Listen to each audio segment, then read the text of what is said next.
President Macron, Mrs. Macron, Prime Minister, my lords, ladies and gentlemen, it's a pleasure to welcome you to Parliament. The historical ties between our countries are long and deep.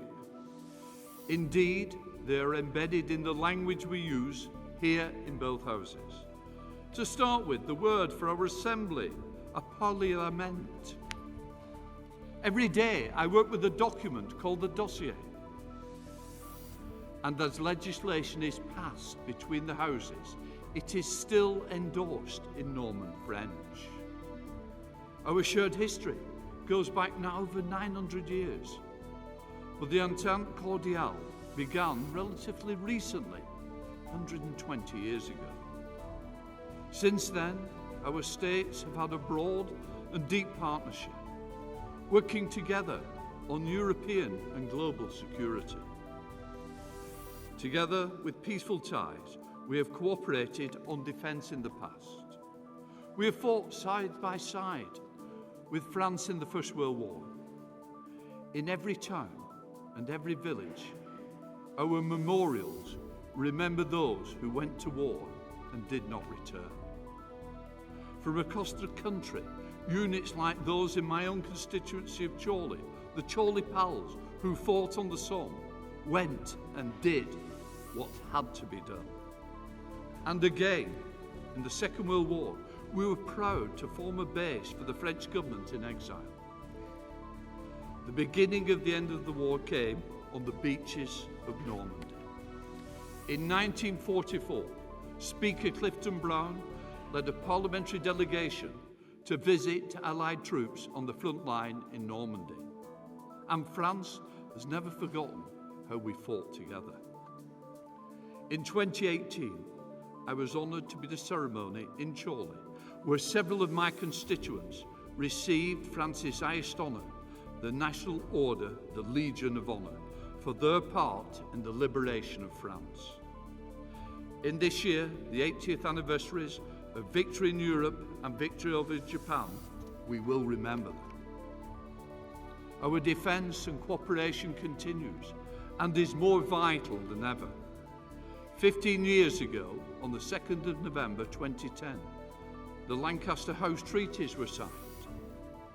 Britain and France undertook to build a long-term partnership in defence and security. Fast forward to 2025, and last month I met President Zelensky, again here in Parliament, a man who we are proud to call our friend. As Europe continues to be under threat once more, I salute your efforts, Mr. President, to work with our country to build a coalition of the willing, ready to play their part in ensuring Ukraine's future security. Defence remains a key consideration, but our ties are not just defence related, of course, they're also parliamentary ties. In March 1939, the first ever foreign dignitary to address both houses was French President Albert Le Baron. He began a long-term and welcome tradition of engagement between French and UK politicians. Indeed, just a few weeks ago, I hosted my counterpart, Speaker Yelbrun Pivet, following a fruitful discussions at the G7 Speakers Conference. There has always been strong parliamentary cooperation. Over 100 years ago, our countries were founding the members of the Inter-Parliamentary Union, a body promoting peace, democracy for everyone through parliamentary diplomacy and dialogue. And then, of course, there are our sporting connections. Like you, Mr. President, I am a big sports fan. When people think of French sport, they often think of cycling, rugby union, fencing, or football. My own team, Bolton Wanderers, had a fantastic French player, Yuri Djorkov, when we were a good side. But I want to praise your your rugby football league, a passion of mine. In 1934, Jean Gallet took a French team that had never played rugby league and he went to Yorkshire. And thankfully, they made it to the right side of the Pennines when they came to Lancashire in England, my home county. As a result, French Rugby League was formed on the 6th of April 1934. The sport had many trials and tribulations to follow, including being banned and stripped of its assets under the Vichy government. But after the war, the French game was re-established, and French became one of Rugby League's major powers. France was the driving force behind the establishment of the Rugby League World Cup. However, the path of the game of 13 was not easy, so it was fantastic when a professional Rugby League side, Catalan Dragons, joined our Super League. Although it was great to see a French Rugby League blossoming, unfortunately, I fear we have taught you too much on the pitch. The Catalan Dragons demonstrated their prowess in 2018 when they won the Rugby League Challenge Cup, beating none other than my home team, Warrington Wolves, 20 points to 14, before a crowd of 50,000 at Wembley. As they say in France, c'est la vie. There are also feats of engineering which connect us. We all know that 30 years ago, the Channel Tunnel connected the two countries more closely than ever. But our countries also share energy links through the electric interconnectors and the great industrial partnerships such as Airbus. We are truly bound together. So, Mr. President, I welcome you wholeheartedly and hope the cooperation between our countries will continue to flourish. Mr. President, please.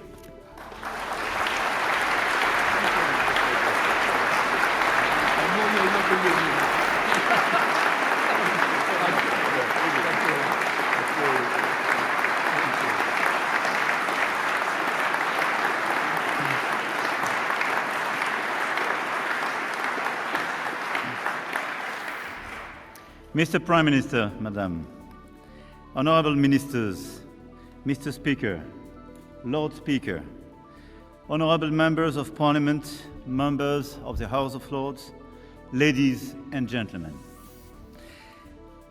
I would like to thank you, Speaker, for your kind words and greatly appreciate everyone's warm welcome. On behalf of my wife Bridget and myself and my whole delegation, thank you very much for that. And it is a very great honor to speak before the two houses of the British Parliament. A place composed of both a high chamber and a low chamber, a place of history bygone and a history in the making. A place where modern democracy emerged and the principles of democratic representation and consent were born. In making its own rules, your great people has inspired among the rest of the world, and in particular my compatriots, who regard you with respect, with more than a bit of admiration. In France, Montesquieu and Rousseau drew from the works of Locke to such an extent that the Lettres philosophiques by Rousseau are often referred to as letters on the English in my country. But please, do not misunderstand me. I'm not going so far as to say that England gave birth to the French Revolution. However, I have to confess that we love monarchy, but especially when it's not at home. But I really believe that from the Magna Carta to America's Declaration of Independence in 1776 and France's Declaration of the Rights of Man and Citizen in 1789, a same pathway emerged towards democratic order and the rule of law. And so many times, this shared path was forged in the brotherhood of arms.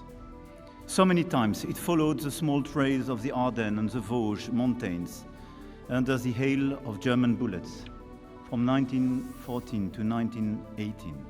So many times it almost veered off course, taken up by our common ancestors, reconquering the Normandy coast inch by inch under the glaring sun of June 1944. And I would like to thank Prime Minister Starmer, dear Keir, for attending the ceremonies of the 11th of November last year, honoring our fallen soldiers, the British Red Poppy alongside the Bleuet de France, becoming the first British head of government to spend Armistice Day in Paris in 80 years. Thank you.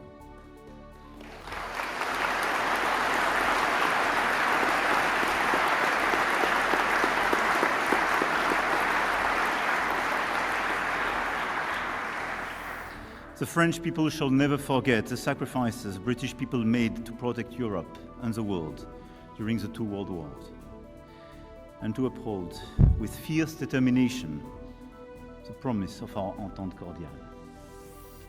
We shall never forget the support of the asylum your forefathers gave to the Free French forces in the fight against the barbarism of the Nazis. Sir Winston Churchill was one of the visionaries who had the foresight to help forge a strong transatlantic alliance and to come up with a peaceful European order in which he deeply believed. He passed this same vision on to us of a world order based on law, justice, and respect for territorial integrity.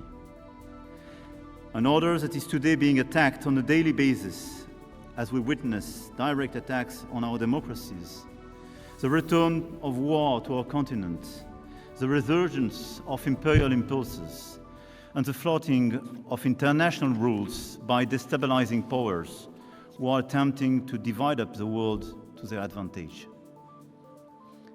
Speaker, you and your predecessors have become famous, I have to say, even in France, for your way of restoring order in the court with your imperial and imperious exclamations, "Order, order." And today, we wish to join you in shooting out "Order, order" with you to calm the unrest in the world. As permanent members of the United Nations Security Council, deeply committed to multilateralism, the United Kingdom and France must once again show the world that our alliance can make all the difference. Clearly, we have to work together in order to defend an efficient multilateralism and to protect the international order as we forged it after the Second World War.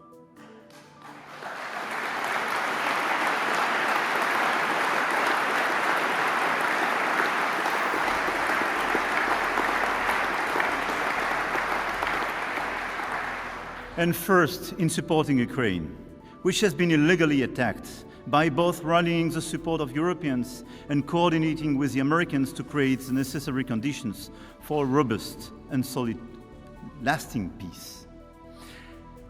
I want to commend your country. Since the first day, and even before the first day, you were part of the closest ally of Ukraine.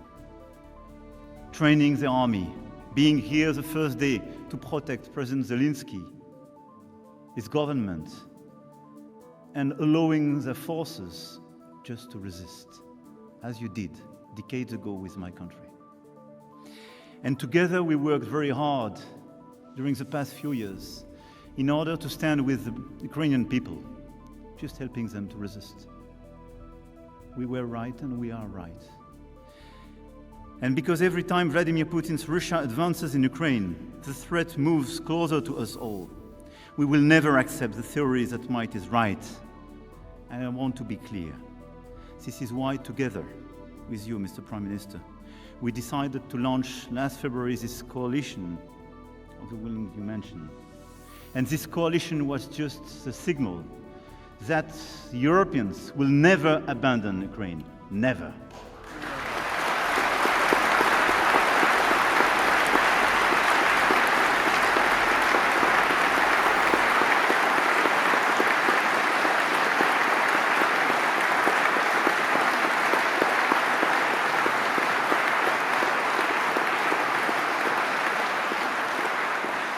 And whatever the decisions could be elsewhere, we will fight till the very last minute in order to get the ceasefire, in order to start the negotiations to build this robust and sustainable peace. Because this is our security and our principles together which are at stake in Ukraine. This is the possibility of a Europe in peace. Our generation did enjoy during the past decade, which is at stake in Ukraine, nothing less.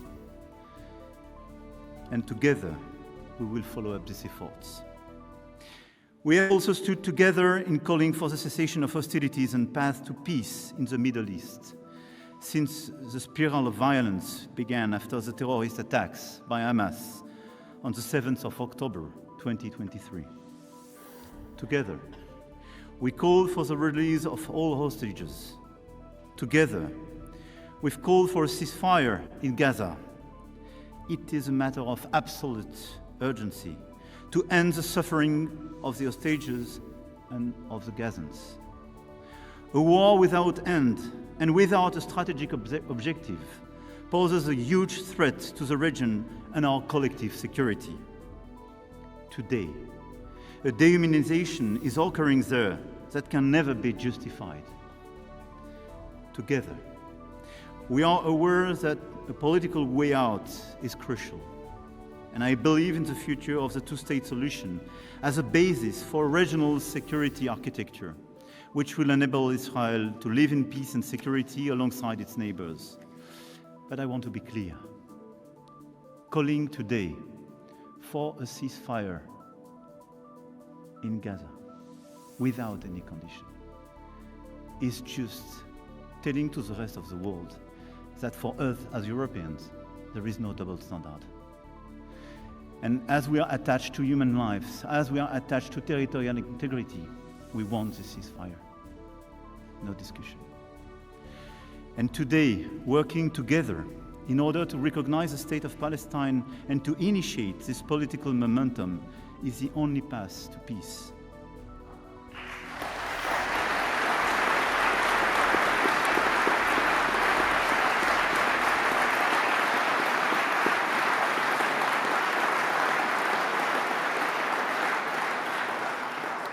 Because since Oslo in 1993, with Gaza in ruin and West Bank being on a daily basis attacked, the perspective of a Palestinian state has never been put at risk as it is. And the objective of a recognition is not just making our duty, but this is as well reopening a political perspective and refusing just an answer based on security. And this is why the solution of the two states and the recognition of the state of Palestine is as well, according to me, the only way to build peace and stability for all in the whole region. This approach is in line with our common refusal to tolerate the threat posed by an Iran that possesses nuclear weapons. There again, we know all too well the limitations of solutions based on force and the temptation to bring about regime change.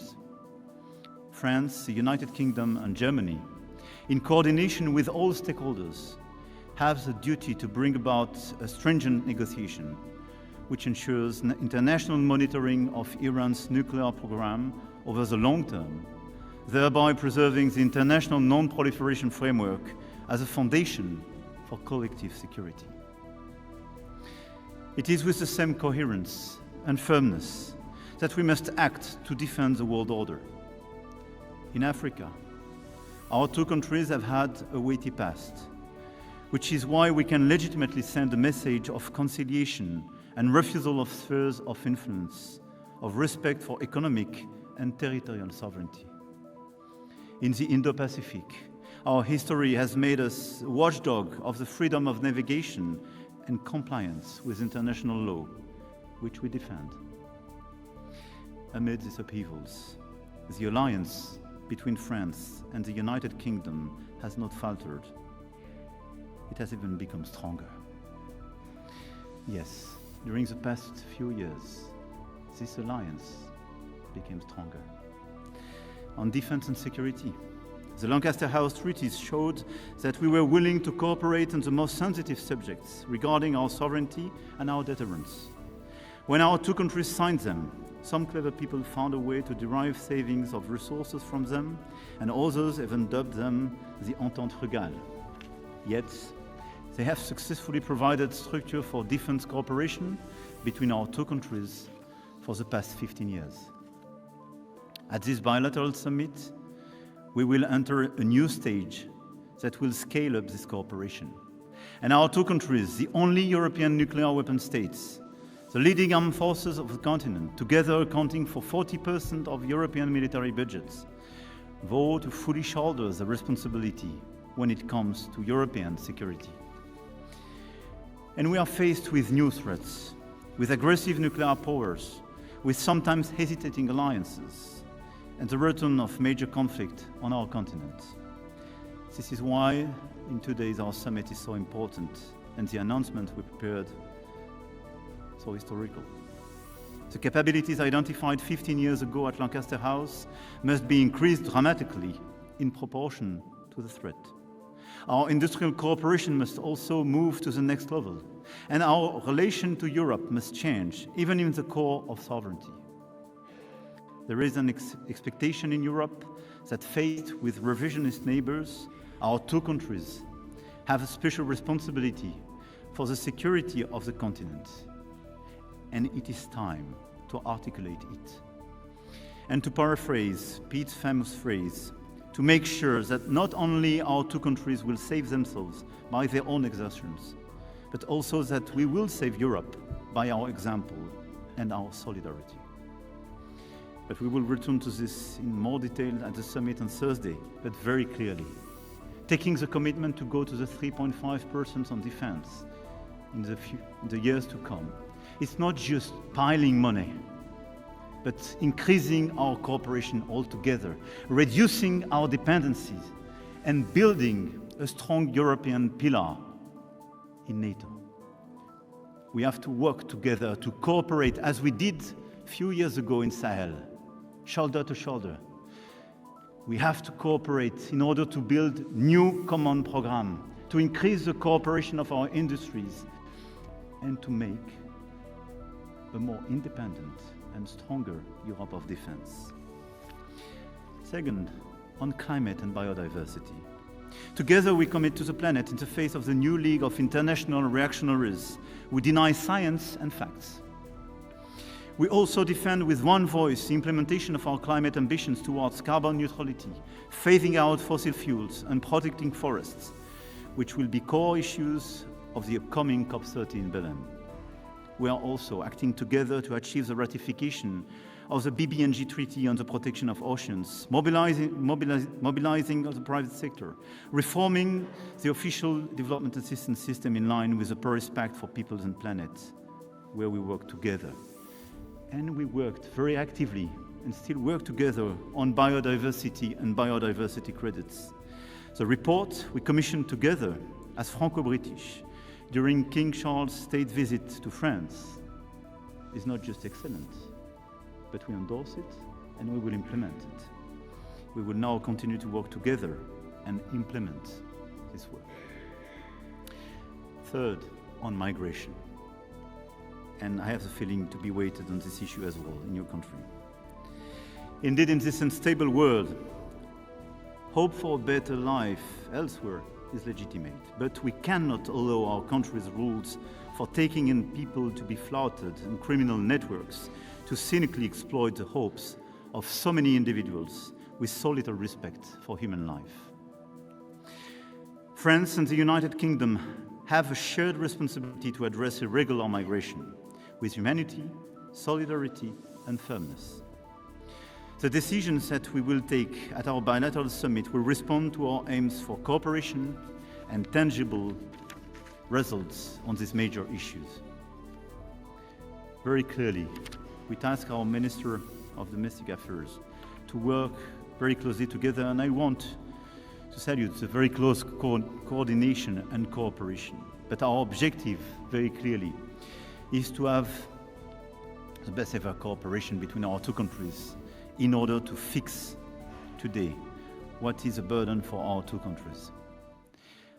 But let me remind as well, as we are making these bilateral efforts, as we are stepping up the level of our cooperation, a third of the people entering illegally into the Schengen area attempt to cross the channel. And we will only arrive at a lasting and effective solution with as well the action at the European level and the cooperation, especially of the countries of first entry on the European soil, by continuing to work with the countries of departure and transit, of global migration routes, and as well by addressing pull factors. But let's be clear, we will deliver together, because this issue is a clear issue for our two countries. Fourth, on economy. Our trade has been revived and has even surpassed the pre-Brexit levels.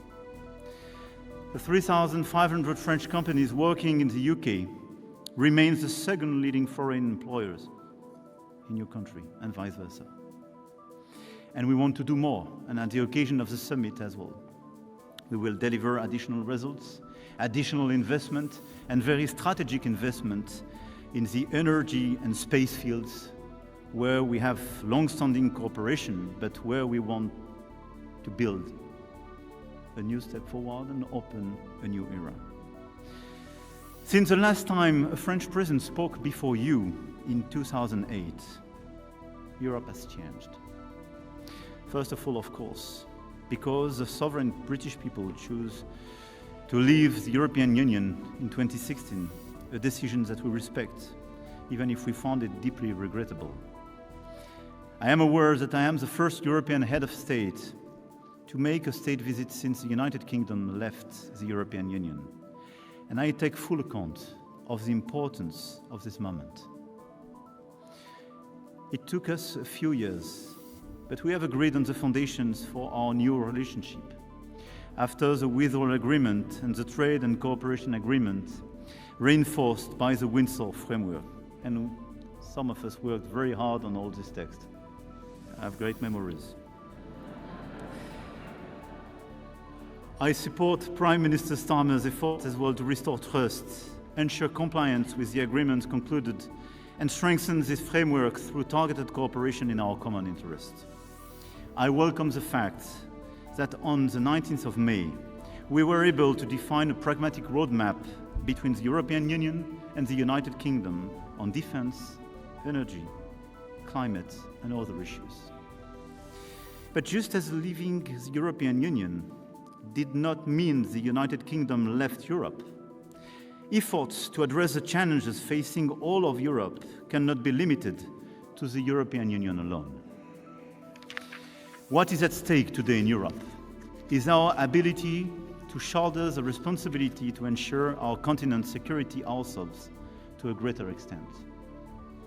What is at stake today in Europe is our ability to invest in key technologies of the future: AI, quantum technologies, space, biotech, decarbonized energy sources, and defense industry, as I mentioned, in order to avoid strategic dependencies and disengagement that would put us at risk, and especially the risk of a slow death, to mention Mario Draghi. Indeed, we have to de-risk our economies and our societies, first from the risk of the lack of innovation, and this is what we experienced during the past decade if we compare our countries with the United States. But we will have as well to de-risk our two countries for the excessive dependencies on both the US and China. I do not put a sign equal between China and the US. We have a strong ally on one side, and a challenger, sometimes a partner when we speak about climate change with China. But let's be realistic. If the Europeans, if the United Kingdom and France do not work together in order to build solid value chain, in order to reduce our dependencies on these critical areas I mentioned, if we still depend on both China and the US, I think we have a clear view of our future and the future of our children. On one side, overcapacities and over-subsidies are clear threats of a fair trade, and they are destabilizing a lot of value chain and creating new dependencies. On the other side, the trade war is clearly an explicit decision not to be compliant anymore with WTO and this du commerce we loved till now. We have no other choice if we want to be lucid, if we want to build a sustainable future for all children. to de-risk our economies and our societies from these dual dependencies. We want an open world. We want to cooperate, but not to depend. And each time we depend, each time we are not able to stand up and decide and agree to disagree, this is the beginning of our problem. We are in this situation. This is why we have to work very hard together on this technological and economic field in order to strengthen our value chains together and reduce these dependencies. But what is at stake as well today in Europe is the defense of democratic models amid foreign interference, information manipulation, domination of minds by negative emotions and addictions to social media. This is the big other risks. It is the same challenge we are facing when it comes to digital age, restriction online, and protecting our children from social media and screens, an issue brutally brought to the light 3 months ago by the British series Adolescents. And let's be clear, this is the same type of risk. Being vulnerable to algorithm design in the US, being vulnerable to algorithm design in China, with social networks not even allowed to the Chinese teenagers. This is being vulnerable to the interferences and misinformation coming from Russia and other places. The strength of our democracies depend on our capacity to create new regulations in order to better protect our children and our democracies and our democratic debate, the relationship with science and truth. Otherwise, our future will be decided by those who will decide for this algorithm.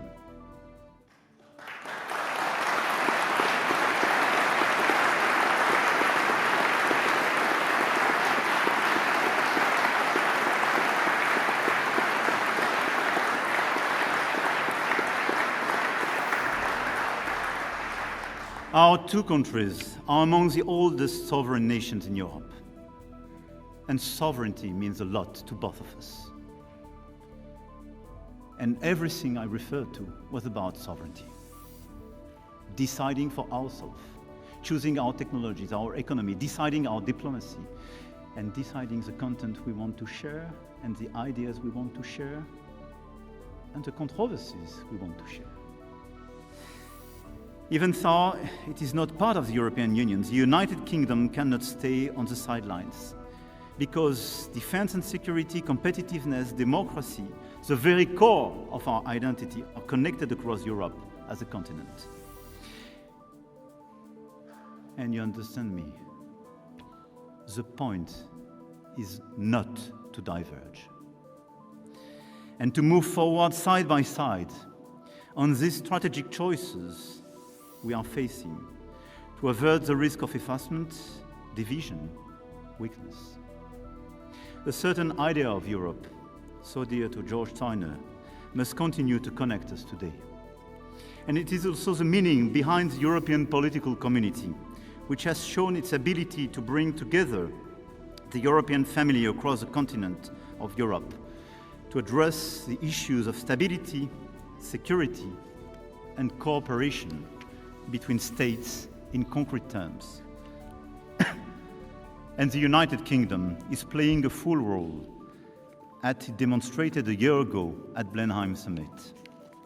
I believe that our two countries will continue to be drivers of change, drivers of this wider Europe and this meaningful convergence.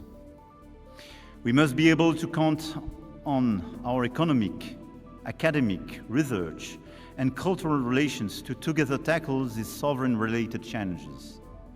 And I welcome the number of partnerships agreements that our universities, museums, research institutions will sign in the margins of this visit. They will participate in our respective agenda to reindustrialization and strategic independence in key sectors, from artificial intelligence to culture. Our two countries are leaders in Europe when we refer to artificial intelligence.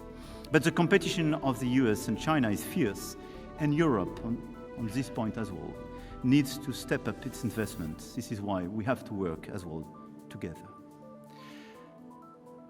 as the Channel Tunnel is celebrating its 30th anniversary this year. Let's make a wish here today. Let's not allow the channel to grow wider. Although there are 300,000 French people living in the United Kingdom and 150,000 British people living in France, there has been a decrease in movement in recent years when it comes to school, university, professional and researcher exchanges. And today there is a risk that our societies are growing apart, that our young people do not know each other as well and may end up strangers, at a time when international current events remind us on a daily basis of our common future. Let's fix it. Let's work together in order to facilitate the exchange of students, researchers, intellectuals, artists. This is so important. Let's allow our children to have the same opportunities as the one we had.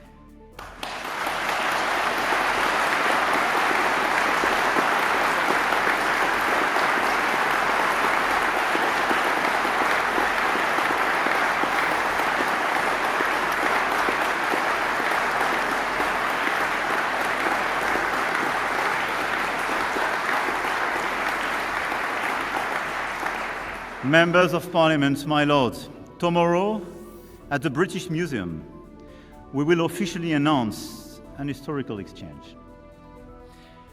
In the run-up to the 1000th anniversary of the birth of William the Conqueror, France will loan the United Kingdom the Bayeux Tapestry.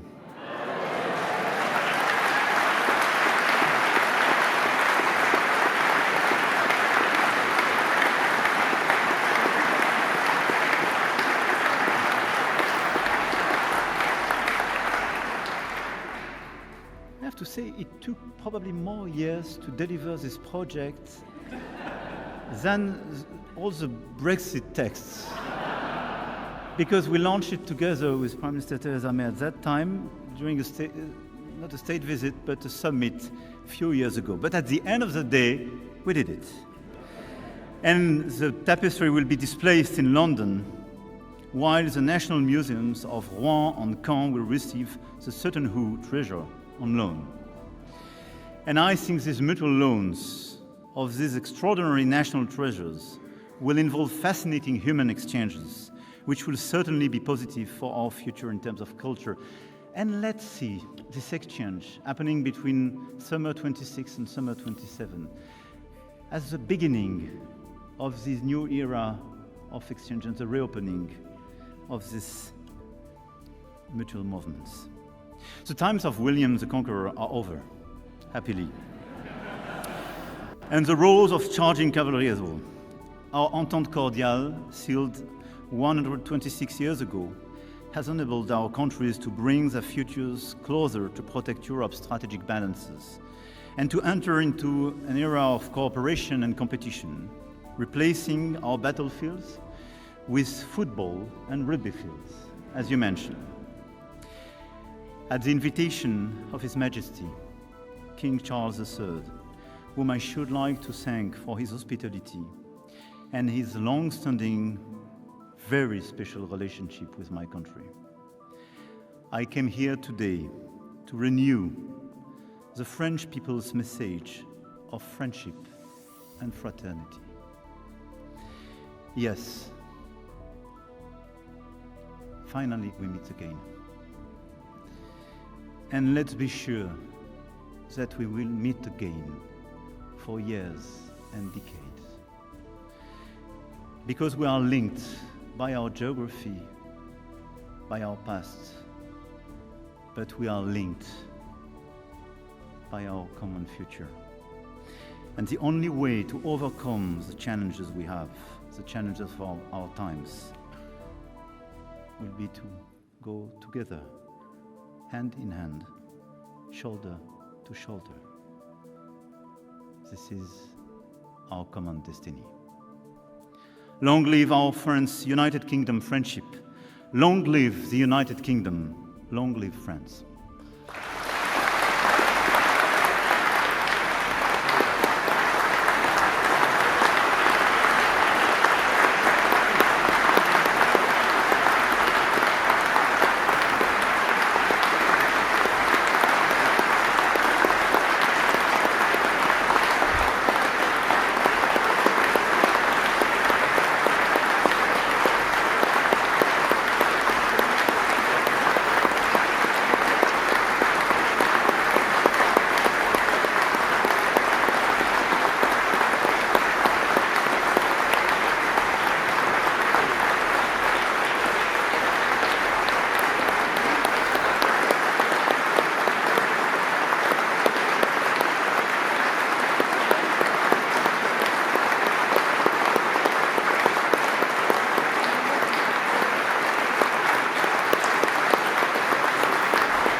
President Macron, Mrs. Macron, Prime Minister, my lords, ladies and gentlemen. D'abord, Monsieur le Président, merci.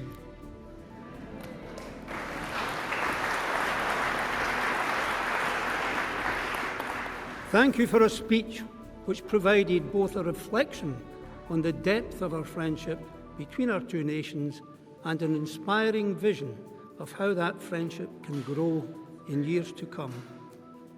You are the 8th President of the French Republic to address both Houses of Parliament here in Westminster, a record which is matched by no other country, which stands as a testament to the strength, stability and closeness of the bonds which join us.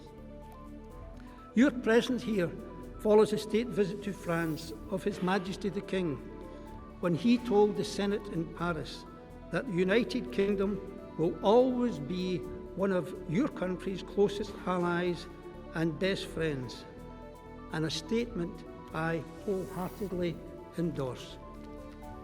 Mr. President, the lives of our two nations are entwined in innumerable ways. We have deep links through trade, through science, through education, through art, and through, as you say, the huge numbers of our people who visit and live in each other's countries. And I'm proud that French art lovers are currently flocking in their thousands daily to an exhibition in Paris by one of the UK's foremost artists, David Hockney.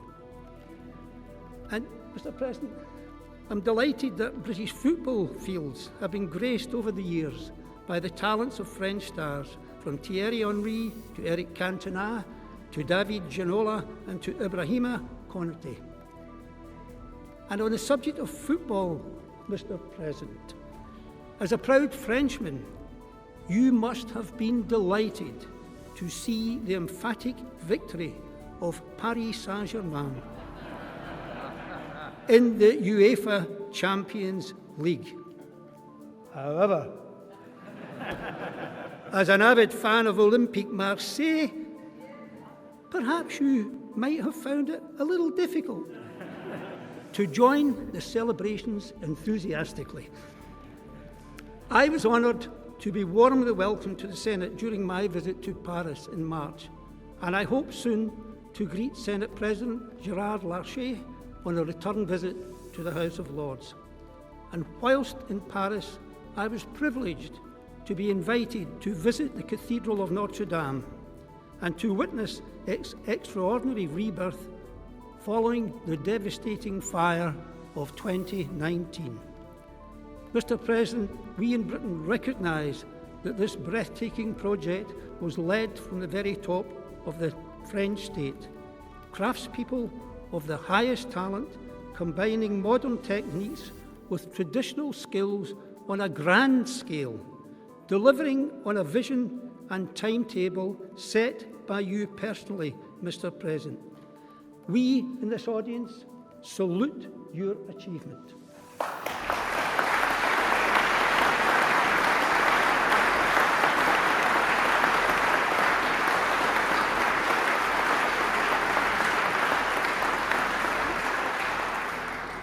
Mr. President, I am sure you cannot avoid noticing that some of the paintings here in the Royal Gallery bear witness to a shared history which has not been without a certain number of what you might call contretemps. But the differences and divisions that these paintings record are a thing of the deep and distant past.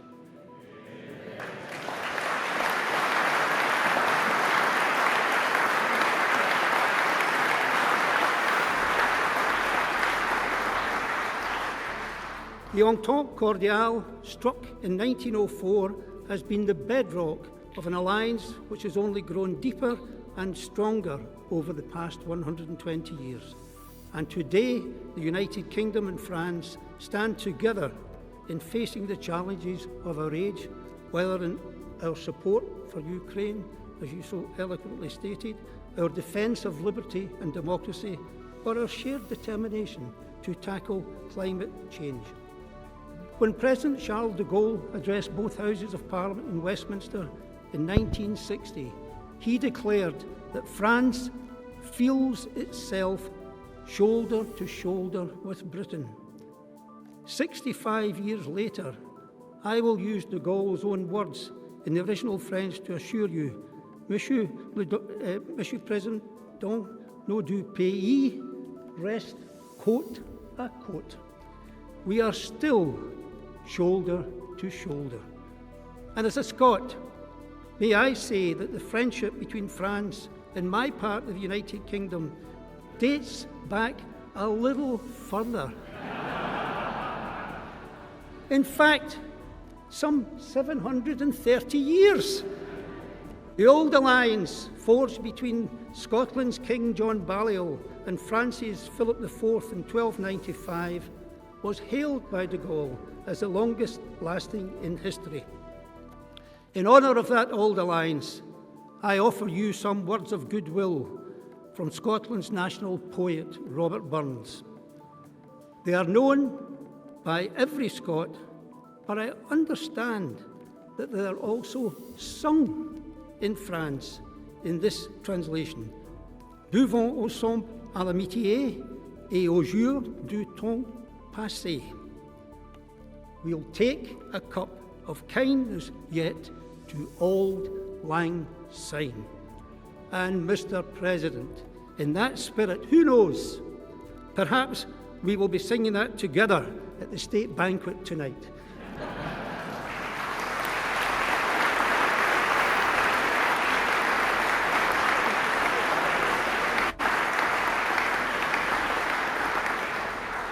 And as a proud Scot, I am sure that our old alliance will continue to flourish. And as a member of the UK Parliament, I am confident that our close friendship will endure and grow.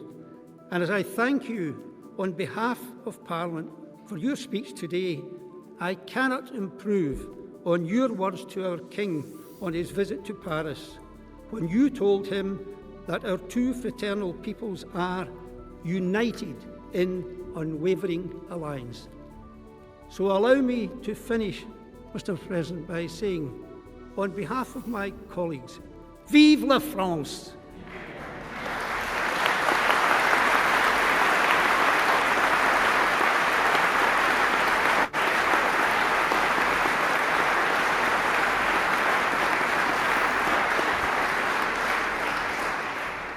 I ain't finished yet. Long live the United Kingdom, and long live Franco-British friendship. Thank you, Mr. President.